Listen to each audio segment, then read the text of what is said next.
오케이. 안녕하세요, 여러분. 반갑습니다.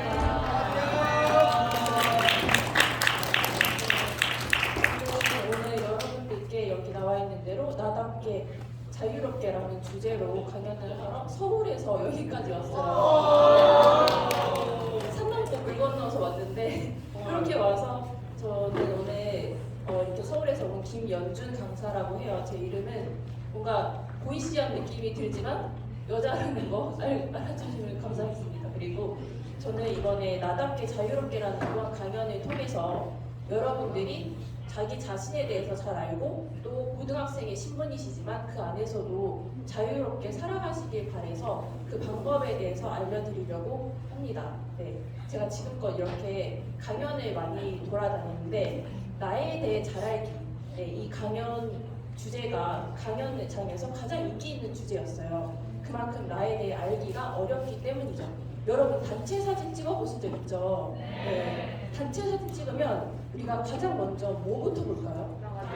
맞아요. 자기부터 봐요. 그래서 바로 자기 자신이 어떻게 나왔는지 찾아본다고 합니다.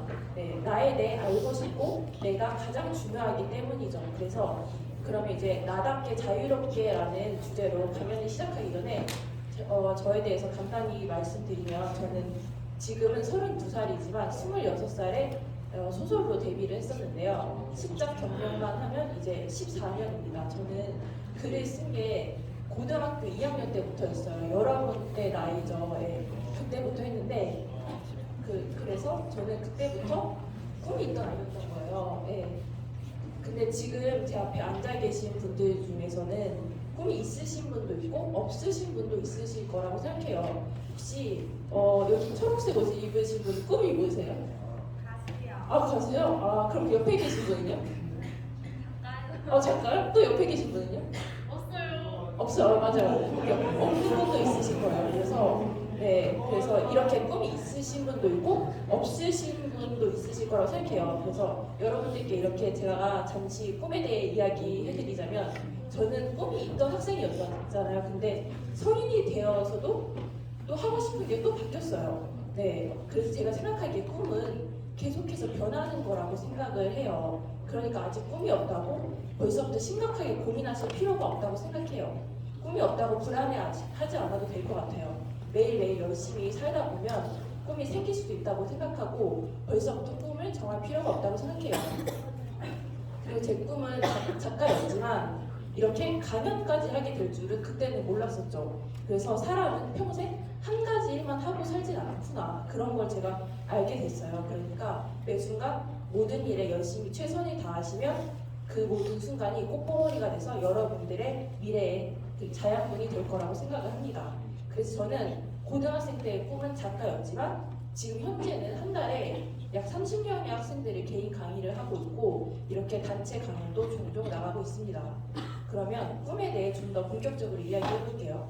꿈은 과연 언제까지 찾아야 하는 거길래 우리를 이렇게 초조하게 만들까요? 네, 저도 꿈에 대해 계속 생각하다 보니까 이렇게 강연까지 오게 된 것 같아요. 저는 작가라는 꿈을 이룬 지금도 학생들이 저에게 물어요. 선생님 꿈 이뤘는데 꿈이 또 있어요? 이렇게 물어요. 근데 저는 당연히 있다고 하죠. 저는 힘들게 작가가 됐지만 막상 큰 산을 하나 넘고 나니까 별거 없네? 하면서 또 다른 걸 도전해보고 싶은 그런 생각이 들더라고요. 그래서 작가가 되자마자 생긴 저의 또 다른 꿈은 이렇게 여러분들 앞에 서서 강연을 하는 강연자가 되는 거였어요. 근데 이제 막 작가가 된 사람에게 강연의 기회는 오지 않거든요. 근데 저는 바보처럼 남들이 앞에 서겠다고 들어오지도 않은 강연의 대본을 쓰고 닭가슴살만 먹으면서 다이어트를 하고 연습실을 가면서 대본 리딩을 하고 그랬던 모습이 있었어요. 그래서 꿈을 이뤘는데 또 꿈을 찾고 꿈을 꾸면서 사는 제 모습을 통해서 저는 꿈이란 언제까지 찾아야 하는 그런 게 아니라 데드라인이 없는 그런 게 꿈이라는 생각이 들었어요. 그렇기 때문에 평생 이 고민을 해야 하는 거죠.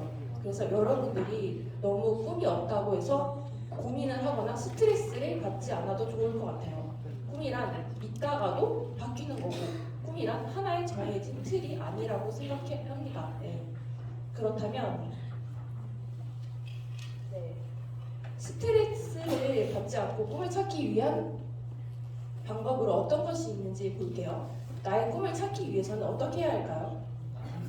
네, 맞아요. 가장 중요한 건 자신을 돌아보는 건데 나는 누구인가 하는 질문을 던져봐야 되는데 이 질문을 어떤 식으로 던져야 하는지 한번 봐볼게요.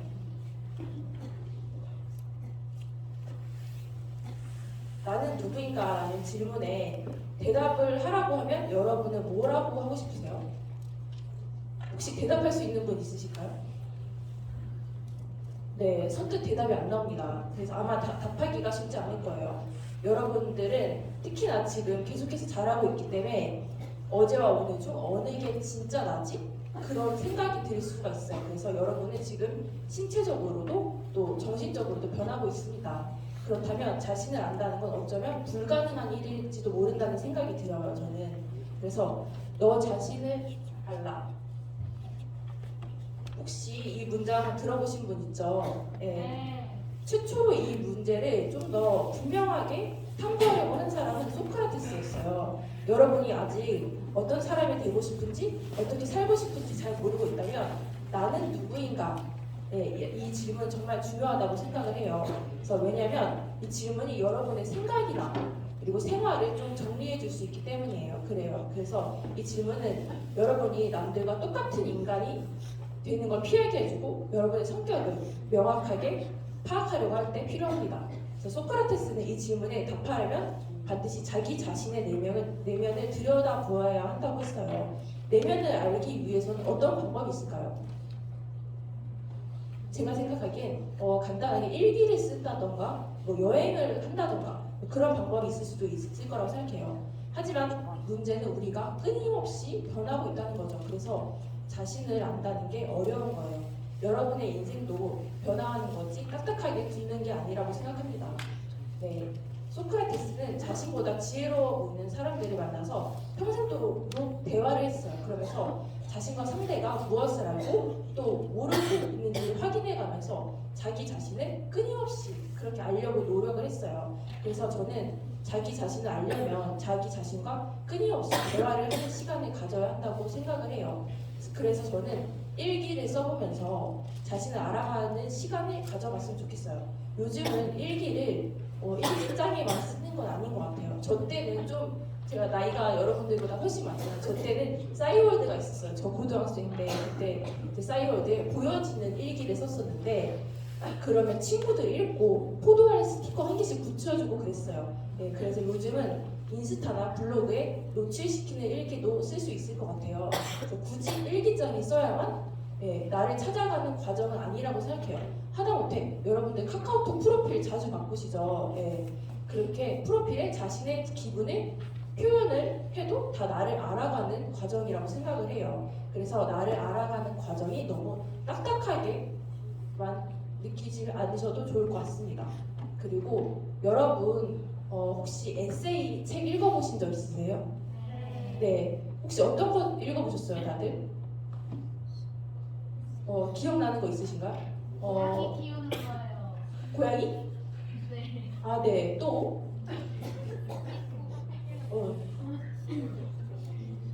네. 어떤 거? 아, 네네네. 여러 개 많이 읽으셔본 것 같아요. 그래서 에세이라는 단어를 만들어낸 사람이 몽테뉴라는 사람이에요. 그래서 제가 여러분들께 에세이 읽어봤냐고 여쭤본 거거든요. 몽테뉴는 20년 동안 자신을 관찰하고 자신이 마주친 모든 사람을 관찰하면서 수상록이라는 책을 냈어요. 그래서 몽테뉴는 우리가 우리 자신을 알 수 없다면 무엇을 알 수 있겠는가라고 말하면서 사람이 자기 자신을 알기 위해서는 조용히 스스로를 돌이켜볼 자기만의 공간과 시간이 필요하다고 했어요. 자기만의 공간과 시간은 외부와 다른 사람에게 방해받지 않고 오로지 자신만을 생각하고 바라볼 수 있는 조건과 상황을 말하는데 몽테뉴는 이 수상록이라는 책에서 자신의 생각과 경험을 솔직하게 털어놓는 그런 과정을 통해서 자신을 알고자 했어요. 그래서 몽테뉴처럼 내 경험담 속에서 혹은 스스로 자기 책의 재료가 돼서 자신을 알아보는 방법은 어떨까 싶어요. 그리고 이제 나 스스로랑 대화를 하고 내가 어떤 걸 하고 싶어 하는지 찾았다면 다음은 행동을 할 차례라고 생각을 해요. 근데 우리는 행동을 하기가 생각보다 쉽지 않아요. 왜냐면 자존감이 낮기 때문이라고 생각해요. 자존감이 낮으신 분들은 실행에 옮기는데 약간 어려움이 있을 수도 있어요. 그래서 자존감이란 무엇일까? 네. 자존감이 무엇일까요? 한번 말해볼 수 있는 학생 있을까요? 네. 자기를 존중하는 감정. 네, 맞습니다. 네. 네, 또 있으실까요? 다른 분? 이분이 너무 정확하게 말씀해 주셨는데, 네, 맞아요. 그래서 자존감과 관련된 책이 많이 나올 정도로 자존감을 많은 분들이 인생에서 중요시 여겨요. 그래서 자존감에는 여러 가지 정의가 있겠지만, 저는 자존감이란 자신을 소중히 여기는 마음이라고 생각해요. 이때 소중히 여긴다는 건 성적, 지위, 돈과 같은 어떤 조건에도 상관없어야 한다고 생각을 해요. 그래서 고등학생 때는 여러 가지 이유로 자존감이 낮아질 수 있는데 저는 그 중에 반 아이들 중에 인기 많은 친구 혹은 공부를 잘하는 친구, 그 친구와의 비교, 또 낮은 나의 성적, 외모 등으로 인해 자존감이 낮아질 거라고 생각을 해요. 저도 어렸을 때를 생각해보면 쟤는 왜 저렇게 공부를 잘하지? 쟤는 놀면서도 잘하네요. 그래서 나는 노력하면 하는데도 성적이 안 나오지? 이런 말들을 자기 스스로에게 하면서 자존감이 낮아졌던 것 같아요. 그래서 자존감이 낮은 사람의 특징 몇 가지가 있어요. 그중 첫 번째가 상대방과 자신을 끊임없이 비교를 한다는 점인데 요즘은 SNS의 사진을 보면서 끊임없이 부러워하면서 자신을 깎아내리는 사람도 많아요. 여러분들 SNS 하시죠? 다들. 네, 인스타그램 하시죠? 네. 그래서 자존감이 낮아지는 요인 중 가장 큰 요인이 타인과의 비교라고 생각을 해요. 나도 남들처럼 잘하는 구석이 하나쯤은 있을 수 있고 나도 예쁜 구석이 하나쯤은 있을 거라고 생각해요. 그럼 그 사람이 저는 갖지 못한 게 나에게도 분명 있을 거라고 생각을 해요. 그래서 우리가 또 공부를 하는 이유가 무엇일까요? 여러분은 어떤 이유로 공부를 하세요? 네. 굉장히 현실적인 대답입니다. 네. 저는 순위를 매기기보다는 자신의 성장을 위해서라고 생각을 해요. 또 모르는 것을 알기 위해서라고 생각을 해요. 그렇지만 우리가 시험을 치르잖아요. 그래서 순위를 매기기 위해 공부를 하게 되죠. 그래서 그런 것들 때문에 공부가 재미가 없어지는 게 아닐까 그런 생각을 하는데 저는 여러분들이 열등감에서 지지 않으셨으면 좋겠어요. 여러분이 열등감을 느끼고 좌절감을 느끼는 건 여러분이 열등해서가 아니라 그저 사회가 조장하는 분위기에 휩쓸렸기 때문이라고 생각을 해요. 그래서 왜냐하면 우리나라 교육은 상대평가이기 때문이죠. 그래서 이런 상대평가에서는 쉽게 열등감을 느낄 거라고 생각을 해요. 비교 대상이 있기 때문이죠. 네.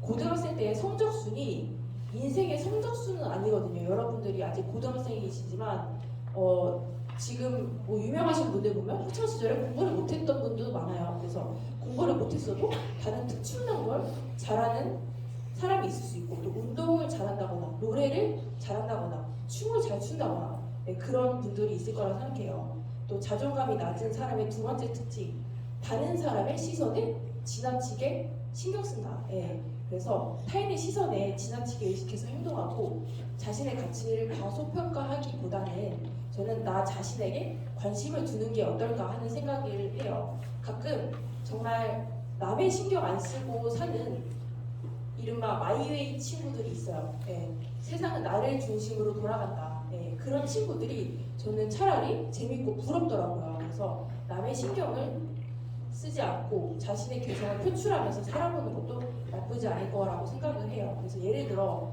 사실 저는 제가 마이웨이라고 생각을 해요. 그래서 저는 항상 세상은 나를 중심으로 돌아간다. 그렇게 생각을 했어요. 제가 힙합 스타일을 되게 좋아해요. 지금은 여러분 앞에서 강연을 하기 위해서 이렇게 점잖게 입고 왔지만 사실 여러분들 스투시 그런 브랜드 아시죠? 네. 스트릿 브랜드. 네. 그거를 제가 되게 좋아해요. 그래서 그런 걸 입고 다녔어요. 그랬더니 제 친구가 좀 여성스럽게 좀 해봐라. 그래야지 남자들에게 인기가 있지 않냐 막 그런 말을 했던 적도 있어요. 그런데 저는 왜 그러죠? 근데 저는 나를 있는 그대로 좋아하는 사람이 있겠지 그런 생각을 했던 것 같아요. 그래서 남의 시선을 완전히 무시할 수는 없겠지만 내 개성을 표출하면서 살아보는 것도 좋을 것 같아요. 그래서 제가 그 힙합 스타일로 입고 다녔을 때 저는 스스로 자존감이 되게 높아졌었어요. 그때 되게 행복했거든요. 길거리를 다닐 때도 자신감이 생기고 남들이 나를 멋있게 봐줄 거라고 확신이 들었어요. 근데 제가 힙합 스타일을 좋아하는 나름대로의 철학도 있는데 저는 좀 약간 옷을 좋아하는 사람이에요. 여러분들 지금 교복 안 입고 사복 입는 게 정말 부러울 정도로. 그래서 저는 고등학생 때도 사복으로 자신의 개성을 표출할 수 있을 거라고 생각을 하거든요. 그래서 제가 힙합 스타일 좋아하는 이유는 제가 옷을 좋아하다 보니까 옷 잘 입는 사람의 특징을 이렇게 파악을 했는데, 그러니까 이효리 이런 가수들이 패셔니스타라고 하잖아요. 근데 이효리도 힙합 스타일을 좋아하더라고. 그래서 그러니까 옷 잘 입으시는 분들은 힙합 스타일 좋아하는 것 같다는 생각이 들어서 제가 그렇게 힙합 스타일 좋아하게 됐는데, 아무튼 또 그리고 저는 또 자존감이 높은 사람이 되기 위해서는 주체적으로 행동하고 판단해야 한다고 생각해요. 저는 자존감을 다른 말로 이번 강연의 주제처럼 나답게, 나다움이라고 생각을 해요. 그래서 나답게 사는 거. 저는 자존감을 높일 수 있는 구체적인 방법으로 첫째, 긍정적인 언어로 말의 고기를 들고 싶어요. 여러분 박지성 선수 다들 아시죠? 우리가 알기에 박지성 선수가 처음부터 축구를 잘했다고 생각하지만 자존감이 낮았던 때도 있었대요. 박지성 선수가 했던 말인데 처음 유럽에 진출했을 때 인종차별이 있었대요. 그리고 언어 문제에서도 적응을 하기가 되게 힘들었대요.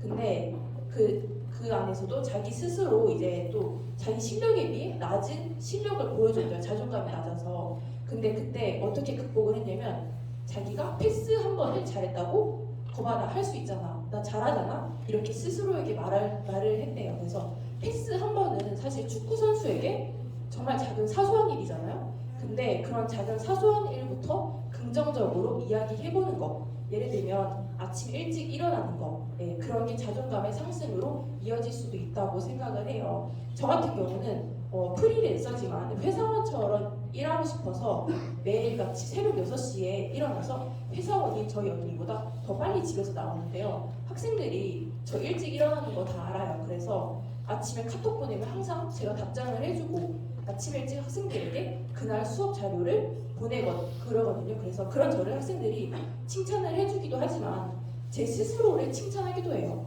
나 부지런하네? 이러면서. 그때 제가 자존감이 높아졌거든요. 그래서 나 부지런하고 나 열심히 사네? 이런 생각이 들었습니다. 그래서 이렇게 긍정적인 생각, 긍정적인 말을 하면 뭐가 달라지냐?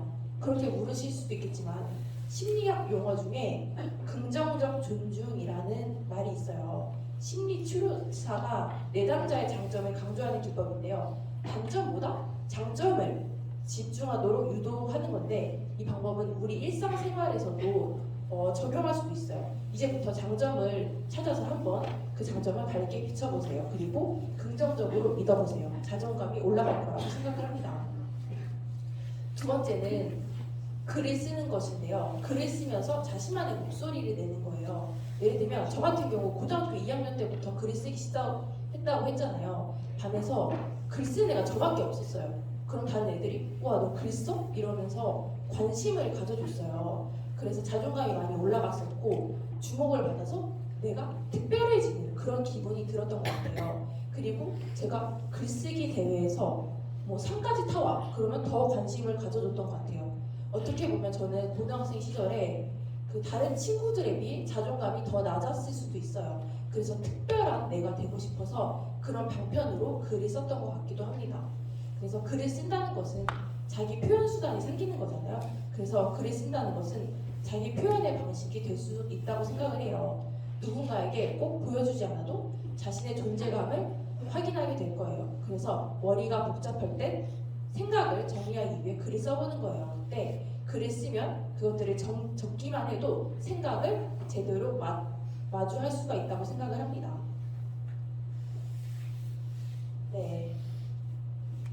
다음은 카르페디엠. 이 뜻 아시죠 다들?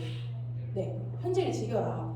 고등학생은 사실 미래를 위해 사는 사람이 더 많을 것 같아요. 고2는 내년에 고3이 되고 고3은 수능을 준비해야 되고, 그래서 아무래도 현재를 마음 놓고 즐길 수는 없을 것 같습니다.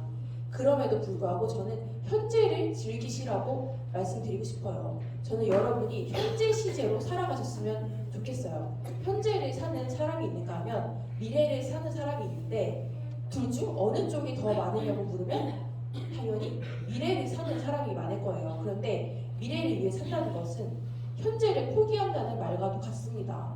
미래를 위해 사는 사람은 쫓기듯이 현재를 살고 현재를 즐기지 못할 수도 있어요. 그러나 현재형 인간은 지금 내가 누리고 있는 것들이 되게 소중해요. 그래서 지금 내가 누릴 수 있는 것이 미래에 내가 누릴 수 없을 수도 있어요. 그래서 예를 들면 여러분이 지금 고등학생의 신분으로 누리고 있는 많은 것들, 학생 할인부터 교복을 입진 않지만 다른 학생들, 학교 학생들이 교복을 입죠. 뭐 그런 것까지 고등학생들만 누릴 수 있는 건데, 그래서 현재를 즐기는 방법에 대해서 제가 말씀드려보자면 저는 이런 게 있을 것 같아요. 예를 들면 지금은 학교에 매일매일 등교하셔서 이런 매일 있는 소소한 행복감을 못 느낄 수도 있겠지만 매일 친구를 만나고 맛있는 급식을 먹잖아요. 그래서 우리 생활 속에서 소소한 행복을 찾을 수 있는 것들이 있을 거라고 생각을 해요. 그리고 저는 오늘이 모여서 미래가 된다고 생각을 하거든요. 그래서 미래는 한 번에 만들어지는 게 아니라 하루하루가 쌓이다 보면 미래가 된다고 생각을 해요. 그래서 하루하루 열심히 살다 보면 여러분들이 목표하는 미래에 다 있을 거라고 생각을 해요. 미래에 올 일을 제가 예측을 할 수 없겠지만 지금 당장 뭐가 돼야지 라는 게 없어도 하루하루 이런 게 좋아, 이런 거 해보면 미래에 도움되지 않을까 하는 생각이 들어서 제가 강연 대본을 미리 써본 적이 있어요. 또 앞서 제가 말했듯이 저는 강연이 들어오지도 않았는데 강연 대본을 미리 써놨다고 했잖아요. 그래서 2부에서 하게 될 글쓰기와 기도 역시 강연이 들어오지 않았는데 제가 미리 써놨던 대본이었어요. 그런데 마침 한빛고등학교가 기독교 학교라는 거예요. 그래서 제가 준비하고 기다렸던 강연을 딱 할 수 있게 된 거죠. 그래서 저는 기회는 준비된 자에게 온다라는 말을 좋아해요. 제가 작년 2022년에 정말 일복이 많았는데 주변에는 그냥 나 대운이 들어온 것 같다 이런 식으로 말을 했어요. 그랬더니 제 주변 사람들이 준비가 되었기 때문에 기회가 온 거다 이런 말씀을 해줬어요. 그래서 예를 들면 단체 강의 글쓰기 수업을 하는 것도 제가 지금 하고 있는 개인 강의 수업 때 최선을 다해서 그게 영감이 돼서 많은 분들에게 강의를 하게 됐다고 생각을 하거든요. 그래서 지금 여기 이 순간에 최선을 다한 사람에게 기회가 오는 것 같아요. 그래서 지금 여러분들이 제 강의 듣고 있는데 여러분들이 이제 100회 특집 그런 거 또 200회 특집 그때 오셔가지고 살아계실지 모르겠지만 오셔가지고 강연자가 될 수도 있잖아요. 그러면은 누군가의 강연에 들어봐야지 강연을 할 수 있거든요. 그래서 그런 게 다 도움이 되지 않을까 그런 생각이 듭니다. 다음은 조동성 교수가 쓴 장미와 찔레에 나오는 한 구절인데요. 세상 일은 어떻게 될지 모르기 때문에 자신의 미래를 구체적으로 예측해서 그 길대로 가는 것보다 매 순간순간에 최선을 다하는 것이 진정 성공을 위한 지름길일지도 몰라. 고민이 많다는 이유로 지금 이 순간을 소홀히 보내지 말게. 이 문구는 현재의 소중함을 일깨워주는 그런 구절 같습니다. 여러분 그러니까 꿈이 없어도 괜찮아요. 지금 현재에 충실하다 보면 꿈은 자연스럽게 생길 거예요. 그래서 지금 내가 하고 있는 것과 다른 꿈을 가지고 있어도 저는 괜찮다고 생각을 해요. 지금 하고 있는 일이 언젠가 이룰 내 꿈의 든든한 밑거름이 될 거라고 생각을 해요. 예를 들면 제 학생 중에 공대 나온 학생들이 저한테 그랬어요.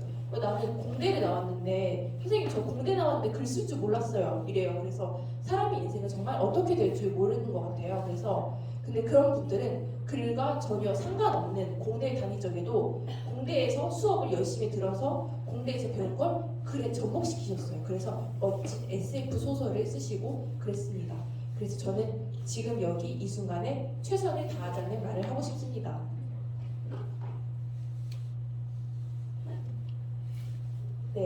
저는 내면만큼 중요한 것이 외면이라고 생각을 해요. 외모 가꾸는 일은 어떻게 보면 다른 사람에게 간섭받지 않고 자유를 누리는 법 중 하나라고 생각을 해요. 여러분이 편하고 자유롭게 생활하기 위해서는 자기 스스로를 가꾸는 게 가장 좋은 방법이라고 생각을 하는데 제 고등학생 시절을 떠올려보면 제가 살면서 인생에서 가장 못생겼을 때가 고등학생 때였어요. 왜냐면 살면서 이제 최고 몸무게를 찍었고 시력이 안 좋았어요. 그래서 검정색 뿔테 안경을 쓰고 다녔어요. 그리고 오히려 중학생 때가 더 외모에 신경을 썼던 것 같아요. 그때는 좀 옛날에 나온 건데 하얘지는 로션이라고 해서 클리닉클리어에서 나온 로션이 있었어요.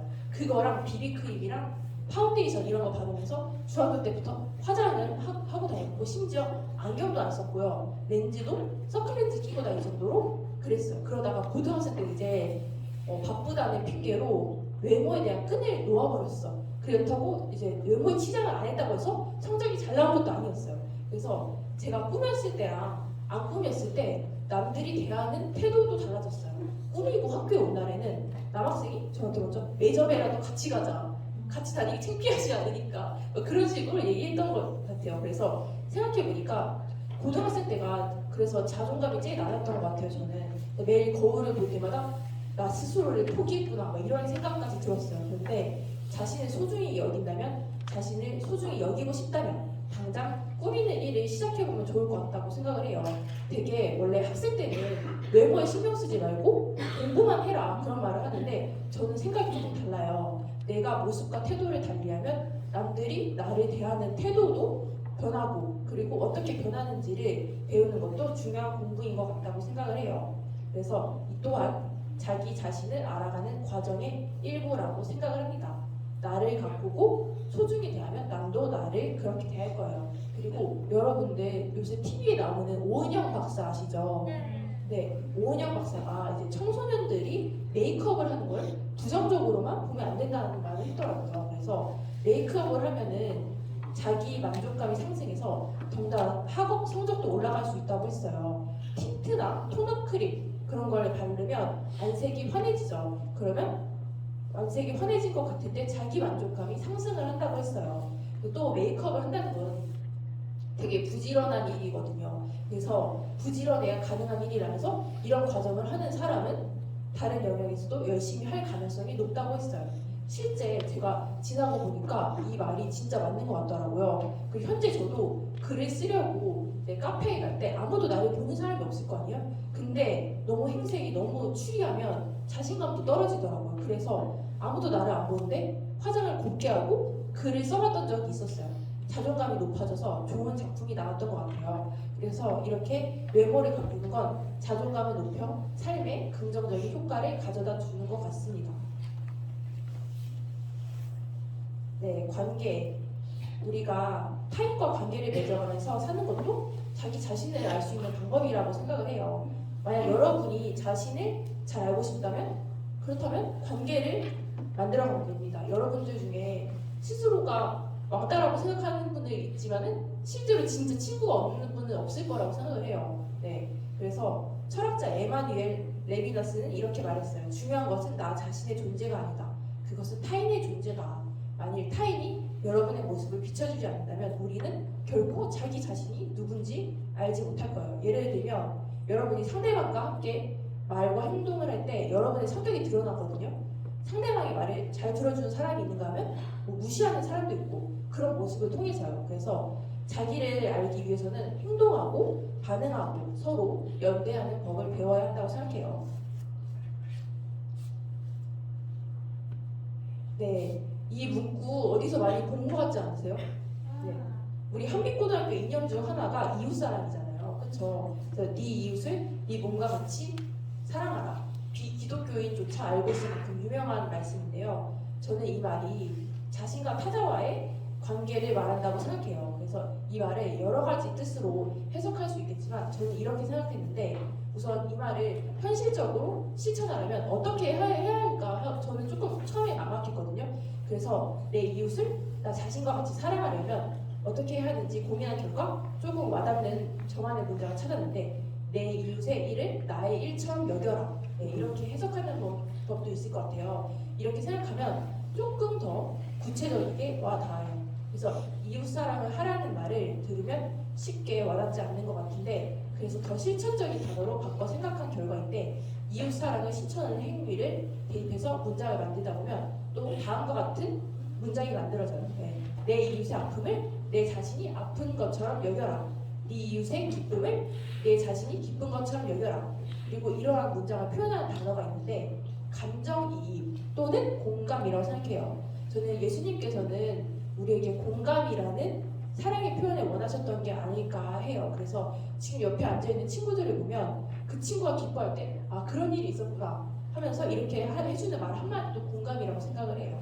그래서 우리는 태어나서 죽을 때까지 끊임없이 너와 나의 관계 속에서 살아갑니다. 그래서 부모나 친구, 선생님, 후배, 선배 뭐 이런 관계 속에서 원만한 대인관계는 개인의 행복에도 큰 영향을 미친다고 생각하는데 청소년기에 가장 큰 갈등을 겪는 건 아무래도 친구와의 관계라고 생각을 해요.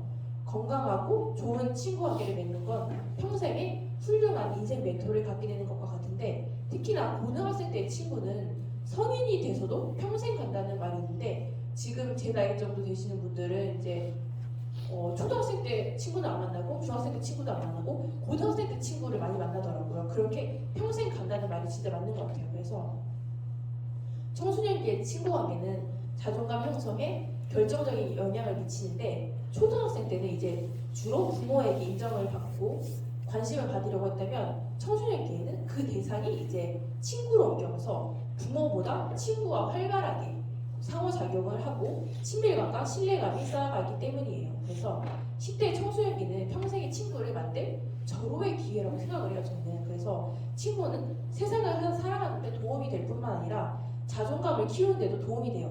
친구와 어울리고 서로 배려하면서 공감 능력을 키워가면 좋겠어요. 그래서 고등학생 때 만난 친구는 아무래도 내가 완벽히 성장했을 때 만난 친구가 아니라서 고등학생 때 친구를 다시 만나면 고등학생 때로 돌아간 듯한 느낌이 들거든요. 그래서 성인이 돼서 이제 여러분들이 돈도 벌시고 그러다 보면 고등학생 때가 그리워지실 거예요. 고등학생 때 친구를 다시 만나면 그때 시절이 떠오를 거예요. 그래서 지금 여러분들 옆에 있는 친구들이 대학에 가고 또 일하다 보면 멀어질 수 있겠지만 몇몇 친구들과는 평생 연락하고 지내고 언제든 고등학생 때로 돌아갈 수 있는 관계가 될 수 있을 거라고 생각합니다. 저는 생각해보면 그 고등학생 때 친구들이 친구들 중에 더 가까워진 친구도 있지만 멀어진 친구도 좀 많아요.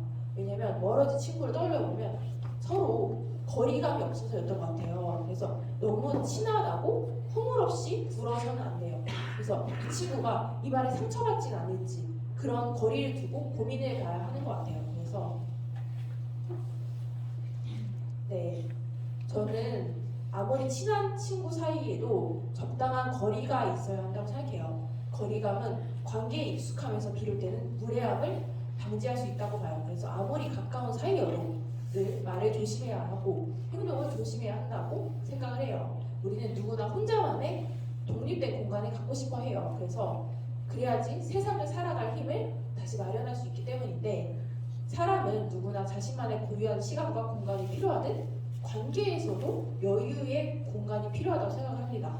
싸움이 생기는 원인을 찾아보면 지나치게 상대와 밀접하게 연결이 돼서 서로를 객관적으로 볼 수 없을 때 그런 일이 발생하더라고요.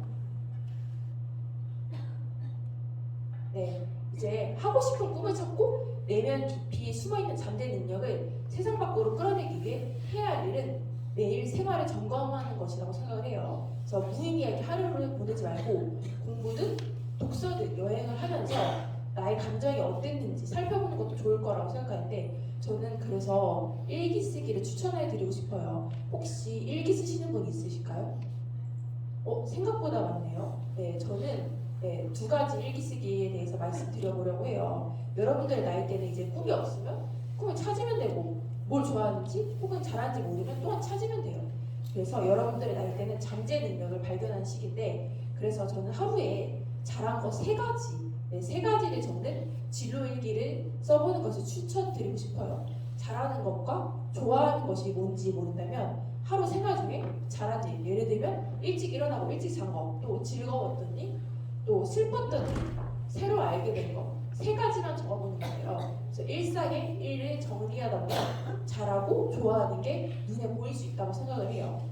그리고 두 번째는 감정일인데요. 우리가 살다 보면 매일 좋은 감정만 가질 수는 없어요. 때로는 슬프기도 하고 힘들기도 하고 괴롭기도 해요. 네.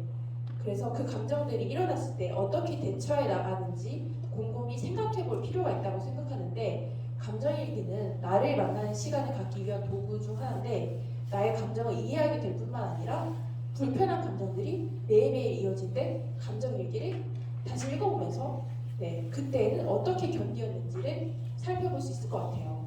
그러면 다음날 아침에 조금 더 상쾌하게 하루를 시작할 수 있지 않을까 싶어요. 그래서 1부 강연 주제가 나답게 자유롭게잖아요. 앞서 외모 바꾸기를 통해 자유로워지는 법을 배웠습니다.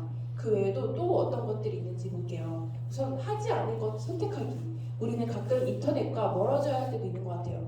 각종 SNS 활동이나 블로그 활동을 열심히 하다 보면은 내 인생을 산다기보다 남의 인생을 살고 있는 듯한 그런 느낌을 들 때가 있어요. 왜냐하면 정작 자신을 위한 일은 하지 못하고 조회수나 댓글 내용에만 집착을 하기 때문이죠. 다음으로는 사소한 것부터 정리하기인데요. 자유롭기 위해서는 거창하고 큰 계획을 세워야만 하는 게 아니에요. 지금 즉시 내 주변을 정리해보는 건 어떨까요? 거창한 계획보다 사소한 행동이 저는 변화를 가져온다고 생각을 해요. 예를 들면 방 청소, 혹은 불필요한 친구 관계. 친구 관계를 더 예를 들어 얘기해보면 카카오톡을 깔면 자동으로 휴대폰에 있는 친구 목록이 나오죠. 근데 휴대폰에 저장된 모든 사람이 다 내 친구는 아니기도 해요. 그래서 불편함이 생기죠. 그래서 뭐가 됐든 상관없어요. 내 삶을 돌아보고 정리할 게 없는지 생각해 보는 거예요. 그리고 또 다음으로 저는 혼자 있는 시간 늘리기, 이거에 대해서 말씀드리고 싶은데 자신의 삶을 주도하는 일은 혼자 있을 때 잘 되는 것 같아요. 그래서 자기 생각을 정리할 수 있기 때문인데 그럼 혼자 있는 시간엔 무엇을 하면 좋을까요? 이건 어디까지나 자유롭게 정하면 되는데 뭐 공부를 할 수도 있고요. 음악을 듣거나 운동을 할 수도 있어요. 저 같은 경우는 그냥 카페에 가서 커피 한 잔 시켜놓고 미래 일기를 씁니다. 미래에 내가 하고 싶은 일 또는 되고 싶은 걸 적는 거죠. 이런 식으로 우리가 1부에서 나답게 자유롭게라는 주제로 어떻게 하면 더 나다워질 수 있고 어떻게 하면 더 자유로워질 수 있는지 조금 알아봤는데요. 그러면 여러분이 더욱 나다워지고 한없이 자유롭기를 바라면서 1부 제가 여기서 마치겠습니다. 잠시 10분 동안 쉬는 시간 가질 테니까 편하게 화장실도 다녀오시고 하시면 되겠습니다.